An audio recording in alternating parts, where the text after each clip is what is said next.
Everyone. I'm Katey Rich. I'm the awards editor at The Angler. I'm so excited. Thank you. I'm so excited to be here to moderate this conversation with some of the team behind High Potential. So let me bring in Alethea Jones, the director of the episode that you just saw.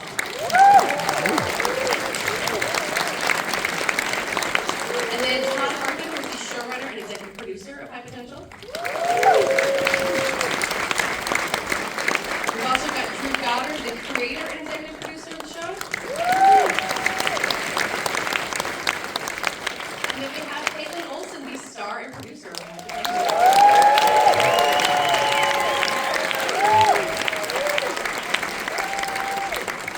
That's why they say to start for last, right? You gotta get the big boom of applause going. So I want to start with Drew because as far as I know, this show really starts with you. Obviously, it was a show that existed in Europe somewhere else. And as far as I can tell, it seems to me that you said, I'll make a procedural, I'm going to make it weird and quirky and interesting, which is the way that I like my shows. That was the only way you were going to make the show happen, right? Yeah, I think that's fair. I mean, I'm attracted to genre, but I always want to find a different way. And when I saw it's based on a French show, and they, this genre, this police procedural genre is typically, it's a very male gaze, cop who doesn't play by the rules. And when I saw it was told from a single mom's point of view, I was like, oh, that feels fresh and new. I was instantly hooked, and I thought, okay, I feel like we can do something fun with this. So then when you're putting it together, I think Morgan is such a specific character. We see Kaitlin playing her, but what was she when you were imagining her? How did she emerge, and then how did Kaitlin shape who she is? It's interesting because I can't remember anymore a version without you. I really can't, because you really took it to make it your own. So I don't even remember where it started. I mean, the tone was always there in terms of she was a mom first, and she didn't want to be there. I think those were the two key points. Like, she could solve this crime, but she didn't want to at all. And I think that sort of drove, at least the pilot, how we sort of navigated it. It was like the mom was who she was, and then it's like circumstance kept pulling her in. I think that was sort of what we started with. Does that sound right to you? Yeah. Yeah, so is it the being a mom or the not wanting to be there at all part that you like best about this character, Kate? Well, I mean, both. Those are the two main things I love about this character. I love that, and we keep talking about it. We're like, oh, how can we go back to, I love that she's now fitting in and that she belongs there and that she's found a sense of purpose and that they're all working together, but how can we keep peppering in, she doesn't want to be there, and that's hard, but those are the two things I find the most interesting, is that she's just such a really, really good mom at home, and that's the one place where she lets all of her walls down. I mean, pilots are so notoriously difficult to pull off. You have so much you have to explain, and in this one you're wrapping an entire mystery about characters who we won't see again. So for you, Alethea, I mean, I know you're getting a script of that shape, but what were your conversations with any of these guys early on about, like, what is this tone? What is this show? Because it's not normal. It's not, you can't make it predictable, otherwise it's not High Potential. Yeah. Well, first of all, I remember getting the script and getting the pitch for it and being like, they want me, like, for a crime procedural? Like, I don't do that. I do weird stuff. And they were like, it's weird. And I was like, oh, okay. So I read it and I was like, oh, this is amazing. Because there were these little glimmers of strangeness, and it was giving us all of the hits of a crime procedural that we all sit down to watch. We do want certain things. When I sit down to watch a procedural, I want to feel comforted and all those things. But I guess some of the things we spoke about, I really enjoyed my conversations with Kaitlin about working to make sure that Morgan is an amazing mother. Like, you don't want to do much weird comedy there or anything slapstick or physical. She's just incredibly devoted to her kids, and I loved that. I love playing with tone in that way, grounding it in that space sometimes as well, and portraying her in a really dimensional way. That's really important to me as a director in everything I do, dimensionalizing, especially female characters, and so that really drew me in. And working with Drew on the pilot, he was by my side for all of the shoot as an amazing partner, and just we were always pushing the tone and making sure that we were not making something quirky for the sake of quirk. That's interesting, because I feel like quirky, the line between quirky that you want to watch and quirky that you don't want to watch can be really fine. And Kaitlin, for you, when you're going to be the face on the poster, this is going to be your show, when you have those early conversations with any of these guys, what do you need to know from them to know that they're going to, you guys are all on the same page, and this is going to be the show that you wanted to make in the first place? for asking.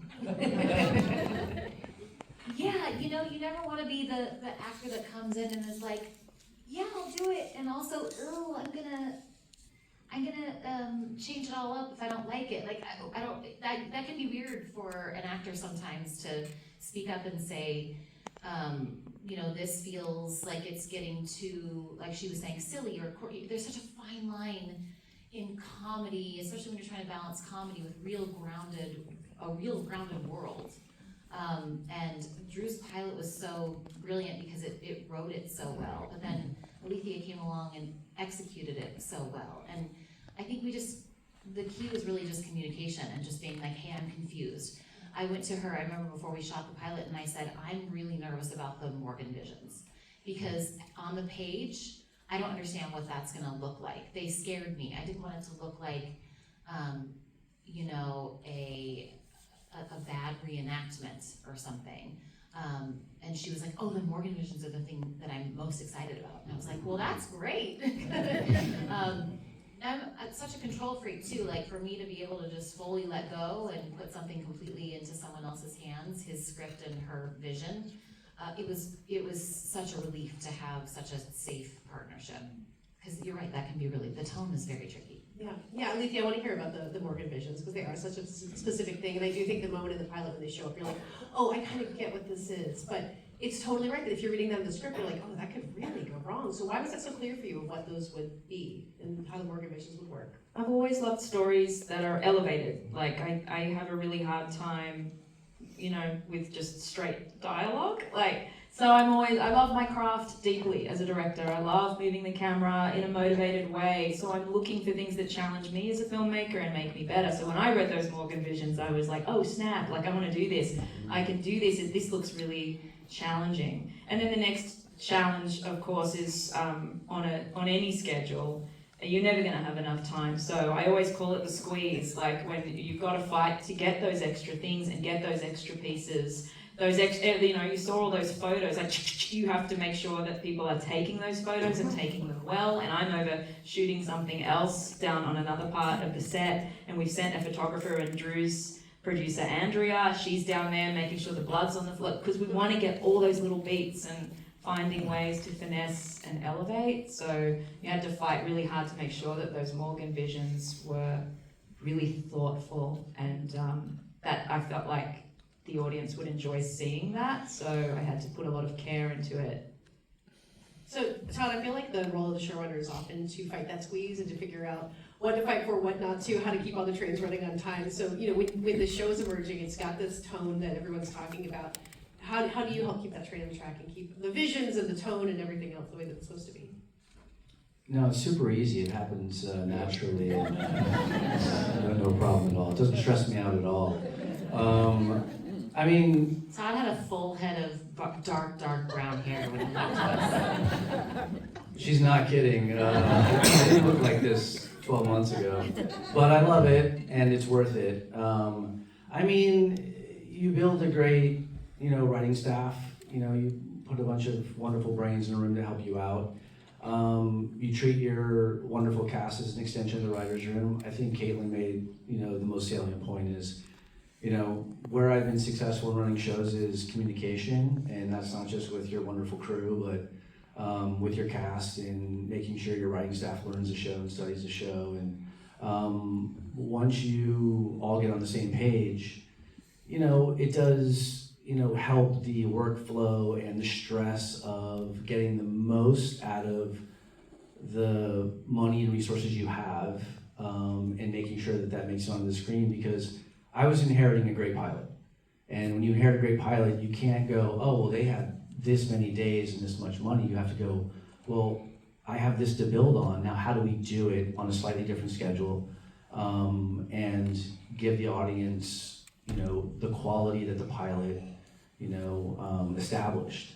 And it is a challenge, but we're pulling it off, and we hire great directors, and we write scripts that are producible, but find the moments that elevate and sophisticate, making sure the Morgan visions continue to meet the standard that the pilot established. And yeah, it's tricky, but you build an amazing team, you lean on them, and you know, it takes a giant village to pull off a show like this. It's wildly ambitious. And you it's every day's a challenge, but it's been wonderful. I mean, Drew, to rewind to the handoff a little bit, it's very, as far as I can tell, you said, all right, I can make the show, I have the vision for it, but somebody else is gonna be in charge of it. And that's another trust thing we're talking about, the conversations you have to have. So how did that work for you guys to be able to make it say, what I built is gonna continue on with Todd running it? I mean, that's part of the fun part, honestly. This is a collaborative medium, and I actually love working with 300 people to make this. And depending on the show, my job is different from show to show or movie. But I don't really see it differently. It's still, you go to work with people you adore, and you do the job that day requires. And I knew Todd can do this show better than I can do this show. I knew Alethea could direct this pilot better than I could direct this pilot. And that's what makes it fun. That's what makes it fun, because now we're all in the trench together. And so I don't really worry about it. It's just like, oh, all right, what's Monday? All right, we'll go hang out and see what today's gonna hold. The best part of this show is every episode is wildly different. It's so fun to look at the call sheet and go, oh, I guess we're, in Malibu today. Oh, tomorrow we're up in the hills. Murders can happen anywhere in the city. And it's delightful to go to work every day. Well, to ask all of you guys, this being an LA show, I think, anytime you talk about something being produced in LA, you get a wild round of applause, which I'm excited to get from the audience. It really doesn't matter. It really is way rarer than it used to be. And I assume it was important for all of you guys, but what makes this an LA show? You could translate it from France. It could have been anywhere. Why did this have to be an LA show for any of you guys? I mean, it felt like the DNA. I just feel like I love this city. I didn't grow up here. I grew up in New Mexico. I came here with wide eyes. I still love every block of this city. And I believe that this city at its core is like 50 cities in one. And I do believe for TV, for a show like this, where we can go anywhere and we have a protagonist who actually at her core, despite what she says about not wanting to be there, is an enthusiast, right? Is enthusiastic about the moment she finds herself in. It felt like we can use this city to its best potential. And it was a fight. I mean, it was a fight. Kaitlin and I had to make that fight together, but we won. And so it was great. And we're trying to use this show to show the city that we can do it responsibly and cost effectively as well. And so far, so good. Kaitlin, how'd you pull up that fight? What'd you tell them? I said, my kids live in LA and I'm not doing it unless it's right here. But you know what? Drew's right. There's no reason that we can't shoot it here. I wasn't going to move across the country. They were like, oh, but it's just for this. No, it's not. If I'm signing on to this show and I know who is running it, I know who's directing it, I know who created it, I know what I'm going to bring to it, it's going to be successful. I'm not moving across the country for the entire year after year after year. So we'll do it here, or get someone else respectfully, and that would be fine too. It's really easy to play with the hometown crowd in these conversations. You guys are getting really good at it. So Todd, handling these episodes week to week, making them happen. What is the LA production? What are the rewards you get from going to Malibu, going to the hills, finding murders all over the city? What do you guys get to take advantage of by doing that? Well, I'll be honest, I mean, now that we have a successful show, thank you for watching, everybody, and it really does. This season, I think the audience will feel more of LA as a character in the show. I mean, in the next season. Yeah, I mean, you're just going to see, we're really embracing all the things the city has to offer and all the different, as Drew said, you go 10 miles east or 10 miles west and you get different textures, different cultures, different architecture, and we're really leaning into that in the stories that we're telling. It was tough to do it in season 1 because it's about sort of survival, and we didn't have, I think, some of the luxuries we have this year and some of the freedom in the plotting and planning to really embrace the city this year. So yeah, I think that we're writing to it. You're going to see it in the premiere. I mean, we're doing some crazy things and shooting some iconic LA locations. And yeah, it's a wonderful thing. And I just, beyond that, it's the casting and the directors you get and the wonderful actors you get in the city. It just all is coming together, I think, in the season 2, because we learned some things in season 1, right? You're sort of recalibrating in a way, but yeah, I've never gotten to work here really in my whole career, 20-something years. Wow. Once, I think one time. And that's crazy, right? Doesn't that have to change? I mean, shouldn't we? Yeah. This idea of, now that you have a hit, now that you have the groundwork that you laid with the first season, I think you've said that the second one will be longer. There's more than 13 episodes counting, probably. Okay. We More don't have than to 13, less than 24. Okay, we'll take that. But I wanted to ask all of you, maybe start with you, Alethea. You've had a bunch of different jobs. You've worked on something. You might be a hit, it might not. You don't know. When you realized that the show was taking off, that people were responding to the quirkiness, the good kind of quirkiness we were talking about. How do you process that and realize, like, oh yeah, we pulled it off? Oh, that's a really interesting question. Do you feel like you pulled it off? I do. I felt like we were pulling it off as we were shooting it. It was a really special shoot. It's a really special cast, and the material was so good. But yeah, you're right. Like I have been involved with things that haven't been received commercially, and it felt really good. It felt like these are good people. The whole cast are incredibly kind and generous and playful and willing to go there. I love directing them. They're like working with a field of sunflowers. Like, they're gorgeous. So yeah, it felt really good. It felt really wholesome, and it's like, this feels right. They deserve this. Yeah. I mean, knowing that season 2 is coming, we're not going to spoil anything about it. But Kaitlin, I wanted to ask you, as this character grows, and it's a procedural, we're seeing kind of stories that can kind of come out and out, and there's a format to that. But the way that the character can grow can be infinite. That's a character-based show lets you do that. So maybe just go back to season 1. How did you feel like you had let Morgan grow in season 1 in a way that can build onto in season 2? Yeah, I come from a show where there's a character who does not grow and will never grow. So I've never really had to think about it before. But it's one of the things I love about Morgan is that, I really love at her core at the beginning of the pilot who she was. And I also really loved being able to play a person who does not want to let her guard down, but needs something from someone else and hates that she needs something from someone else because she's always only relied on herself. And it's just, I'm able to explore all these different things as an actor that I get to do, so it's very refreshing. I think, and we talk about it a lot, but finding that balance between Morgan really settling in and feeling appreciated and allowing that acceptance, where normally she just pushes everyone away. Being able to marry that with who she really is at her core, which is fun, which is like, screw everyone, I don't need anybody, and where she can and can't let her guard down. Just being able to play with all of that is really nice.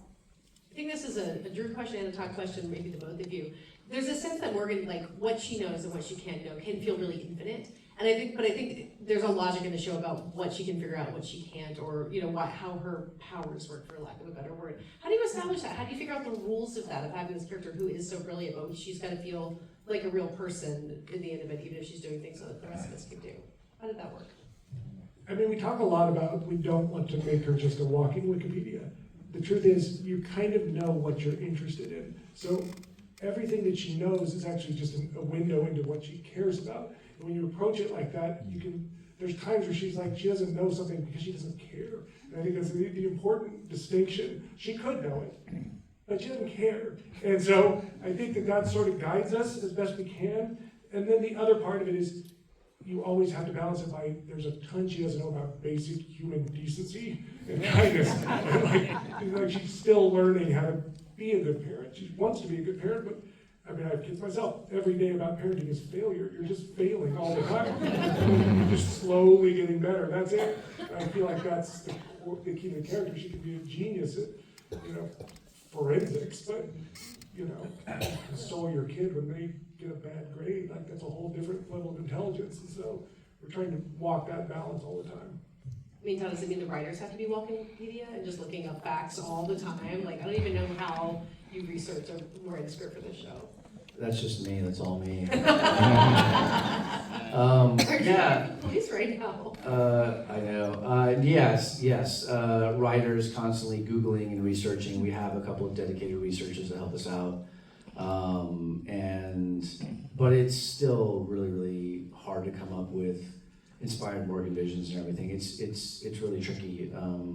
But yeah, I think Drew said it best. There are certain rules that we try to follow. And by the way, we slip up and a script makes it to this one down here on the end, and nothing gets through her. She's so good at hearing the sour note in the scene, or flagging like why this just feels like Morgan's being smart for the sake of being smart, or being smart and kind of obnoxious, and that's not who she is, right? She doesn't come in to like dazzle and show people like I'm smarter than you. That's not how she uses her superpower. So we have to police ourselves in the writer's room, and if something slips through, this one, I see her Loves coming getting too. texts from me. I love in the your middle of the text. night. And I can see her, if it makes it to the set, like, I can see her facial expression now and know, here it comes. Something isn't right, and I go, oh, I think I know it's not right, and she just told me. And now we have to fix it. And we do, and it makes the show better. It does. Like, you have to be, like, on your game, because she's a perfectionist, and that's not a bad thing. Yeah, so what is that like a sixth sense you develop after being on television for so long, of knowing when the tone is in the script and kind of being able to see what it would be like on the show? How do you know? How an acrobat? No, I just think my cringe meter is like very finely tuned. So anytime I start to say something and I'm like, this is not coming out right, and he loves that. I just come to him like, and I point to what he wrote, and he's like, I'm sorry. It's good for the ego. We got a good But she's right. She's right. So what are you gonna do? Change it, make it better. I don't know that I know. It just feels wrong when I'm saying it out loud. And unfortunately, and he's such a trooper, we get to a certain place where I'll read a script and I'll give notes, but then, you know, we shoot a whole day, and then I, you know, get ready to go home, and I sit in my trailer and I go over the scenes for the next day. I say all of my voice notes because I gotta listen to it all the way home. It's a very hard show to memorize. And I say it out loud, and as I'm saying it out loud, things will pop up. And so it's usually late at night, and I'm making notes for poor Todd, and I'm listening it all the way home, and by that time I've got an idea about what is tweaking with me and why, and so I will either just rearrange some dialogue, or I'll shoot some, you know, ideas by him. If it's too late, we talk about it in the morning. But I will say it's such a relief to be able to just be completely honest with him and just be like, Todd, I don't know why this isn't working. It's just not coming out of my mouth correctly. And he's open to it. There's no ego. We both have the same goal, which is to make the best show that we can. A lot of it is just Morgan's dialogue. Like, it's really, really hard to explain that or to write that character, and the writers are amazing, and Todd's amazing, and they're writing me stuff that's 80% incredible, and sometimes I just want to like get at that extra 20% there, and so I'm a real pain in the ass, and I'm sorry. But not really. Honestly, it's actually by design. Like, because if you look at the show, it's designed to be a conventional structured show. When I pitched it, in fact, I said, all right, picture any episode of any procedural. Now drop Wile E. Coyote into the middle of it. And I remember thinking like, oh, they don't understand what I mean. I really mean this. And so by design, this is exactly that. There could not be a different dynamic here. Because by design, it is, we create it in a structured way as the writer's room. And then we actually want to add chaos to it. We want to add a singular point of view to it. To be honest, I can't think of another actor on the planet we would want to add to this, that we would have this level of trust with, because your instinct, it's not just dialogue, it's also soul, which is harder to figure out. But this is what we wanted. I mean, this is what we set up to say, great, take it. Show us the things that we would never come up with. Get us. And I'm so lucky to be in that situation, because maybe you guys know this, maybe you don't. I don't think this is normal. I don't think most people welcome their lead actor going, I have 15 notes right before we're about to start shooting. But they do, and I'm so lucky for that.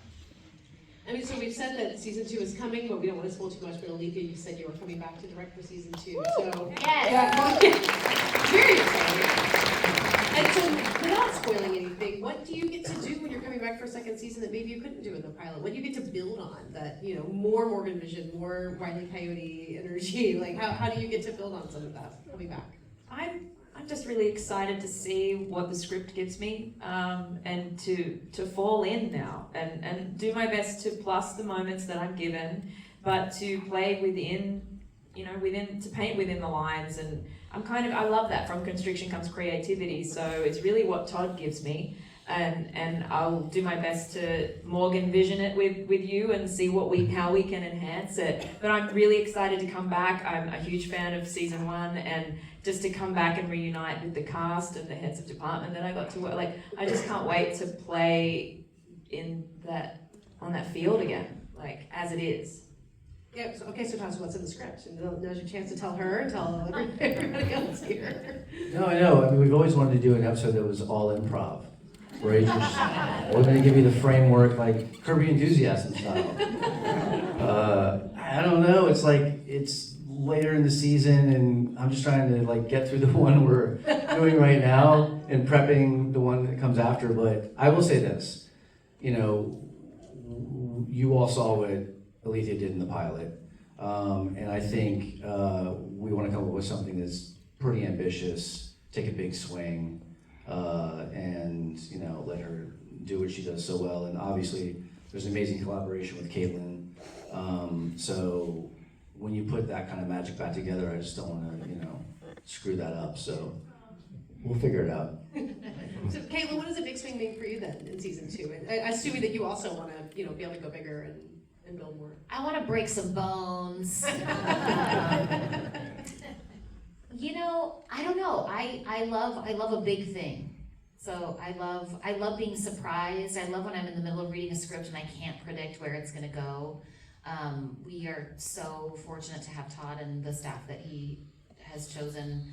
And I have no idea what's going to happen, but I love it that way. Are you someone who can usually like predict a twist in something as you're watching it? Yeah, and then I'm disappointed. Oh. And so this show doesn't do that. You can't see what's coming. No, and if I do, I go, Todd.